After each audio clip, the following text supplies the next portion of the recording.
Right.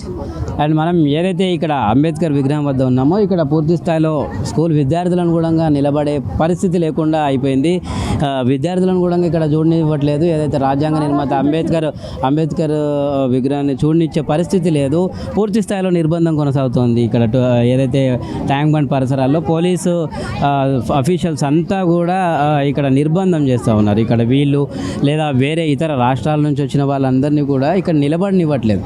అంటే కొంతమందిని తరిమేయడం కానీ వాళ్ళను ఇటు నుంచి పంపించడం కానీ ఆధీనంలోకి తీసుకున్నారు. ఎందుకంటే ఒక ధర్నా ఉన్న నేపథ్యంలో ఈ నిర్ణయం తీసుకున్నామని చెప్పేసి పోలీసులు అంటున్నారు. కానీ ఇప్పుడు నార్మల్గా అయితే సామాన్య ప్రజలకు ఈ విషయం తెలియదు. కానీ ఒకవేళ ఈరోజు వర్ధంతి కాబట్టి అంబేద్కర్ని స్మరించుకుందామని వచ్చిన నేపథ్యంలో కూడా ఇక్కడ వాళ్ళ ఆధీనంలోకి తీసుకునే పరిస్థితి కనిపిస్తుంది. ఎందుకంటే ఓవైపు ధర్నా, ఓవైపు హౌస్ అరెస్టులు జరిగిన తీరుని చూస్తూ ఉంటే ఓవరాల్గా చూడొచ్చు మనం. ఏంటంటే వర్ధంతి కాబట్టి చాలామంది ట్యాంక్ బండ్ అంటేనే వీకెండ్లో వస్తూ ఉంటారు.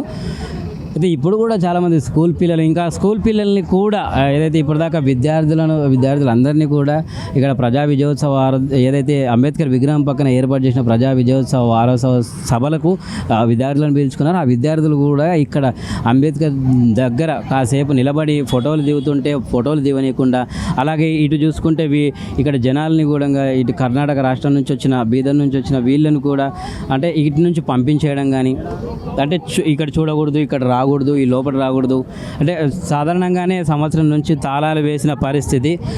కానీ ఇప్పుడు ఇక్కడ సందర్శకులను కూడా ఇక్కడ నిలబడినిచ్చే పరిస్థితి లేదు.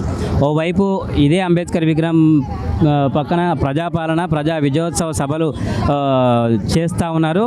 మరోవైపు ఇలా అంబేద్కర్ విగ్రహం చూడడానికి వచ్చిన వాళ్ళని తరిమేస్తూ ఉన్నారు. మనం చూడొచ్చు విజువల్స్లో ఓవరాల్ పూర్తి స్థాయిగా. ఎందుకంటే వాళ్ళకి తెలియదు, వాళ్ళు వచ్చిందే ఇతర రాష్ట్రాల నుంచి. వాళ్ళని ఇక్కడ అంటే నార్మల్గా వాళ్ళని ఆసేపు కూడా చూడనిచ్చే పరిస్థితి లేదు. ఎందుకంటే హౌస్ అరెస్ట్లు ఒకవైపు నడుస్తూ ఉన్నాయి, ఇంకోవైపు ప్రజాపాలన విజయోత్సవాలను చెప్పేసి నడిపిస్తూ ఉన్నారు. అదే వైపు ఇవాళ ట్యాంక్ బండ్ మీద సీఎం కార్యక్రమం కూడా ఉండడం, కొత్త వాహనాలకు జెండా ఊపి ప్రారంభించే కార్యక్రమాలు కూడా ఉండడము అనేది కూడా చూడొచ్చు. ఓవరాల్గా పరిస్థితి అయితే ప్రస్తుతం తెలంగాణలో ఈ విధమైన పరిస్థితి కనబడుతూ ఉంది. ఓవైపు ప్రతిపక్షాలు ఇందిరమ్మ రాజ్యం అని చెప్పేసి ఎమర్జెన్సీ ప్రకటించిర్రా అనే విధంగా క్వశ్చన్ చేస్తూ ఉన్నారు.